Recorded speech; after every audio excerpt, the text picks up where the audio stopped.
Hey everyone, it's Strange Michael. I hope you're doing well today. I have a review here for a 2017 film I watched on Shudder a couple of days ago. It's called Sequence Break. It's a horror video game focused movie. And, I love video games, honestly. This film is about an hour and 20 minutes, which with the credits removed, it kind of is like an hour and 15 minutes, somewhere in there. Sequence Break was something that sounded really good, sounded fun, sounded like something different. And it kind of drew me in for a little while. As cheap as it looks, as cheap as it feels a lot of the time, it had a lot going for it. It kind of did, I'm gonna be honest with you. But by the end of the film, I kind of felt like it's an underneath average movie for me. It wasn't anything I'd really recommend to most people, even big video game fans. It has some cool references to different things in here that you might like, you might know about, but I don't think I'm in love with it, if I'm being honest with you.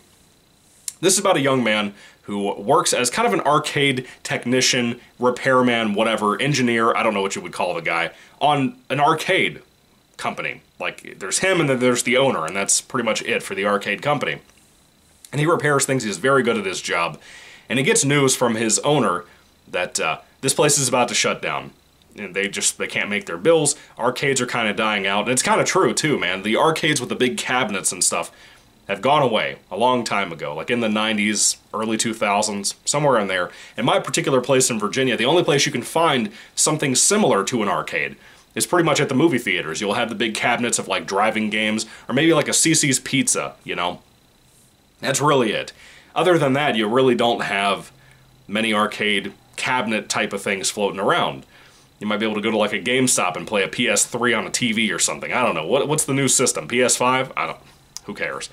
Sequence Break, though, is not just focused on that. There's kind of a love story in here as well about a customer who comes in, who's kind of been following our main character around. She's new in town, I believe, and she has a thing for him. She's really pretty. And then you have the main subject of the movie, which is this weird cabinet gets discovered, I guess, by our main guy and his owner. And this game is very weird. As you play it, mainly our main guy, as he plays it, you kind of get sucked in.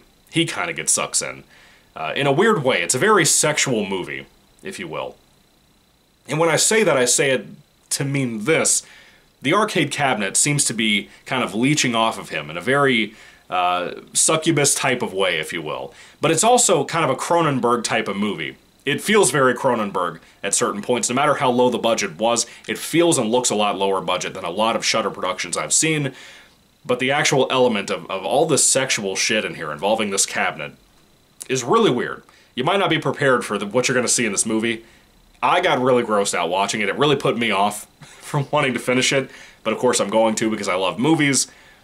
And I love gross movies too. And I kept going. And the movie is short. That's the big benefit here.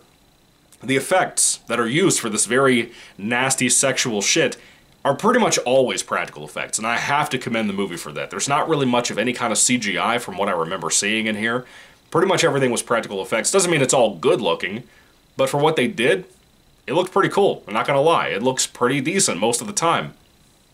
There's not really a ton of gore or anything like that. It's usually just disgusting shit involving this cabinet, and it feels like a short story that would be in like an extreme horror compilation on like short stories, that kind of thing.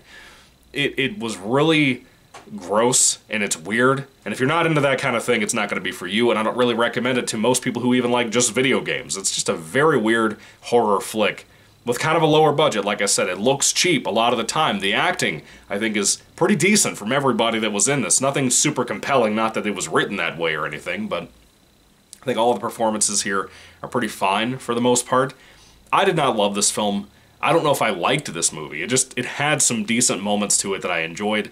It has an interesting concept that I really wish had, been better in execution. I think the poster that I had on my thumbnail was incredible. I really love all of that stuff. I think the film had a lot going for it, but by the end of it, with the really bad ending that just, again, kind of fell flat, kind of, in my opinion, just flat out sucked. I thought it was a terrible ending, the terrible direction to go. Everything else was pretty cool, By the end of the film, it had really fallen underneath average, like I said, for me. It was not as good as I think it should have been. But, limitations are limitations, I understand that, but this movie doesn't get a break because of that. Is it good? Not really. Is it okay? Yeah, kinda. It has flaws, and that's really all I have to say about it. Now, there is some synth-wavy type of music that feels kind of cheap too, but I didn't hate it. I thought it was pretty nice as a little comma on the movie, if you will. With all that being said, though, I don't really have much more to say about Sequence Break. It's nothing super compelling, nothing you're going to be able to remember the rest of your life, nothing you're going to want to remember the rest of your life. But the effects, that's what you're here for, I think. This weird sexual thing with the cabinet, that's a little fucking weird for me. But anyway, have you seen Sequence Break? I'd love to hear what you have to say about it down in the comment section down below. And if I had to rate the film on a 5-star basis, I think I would lean towards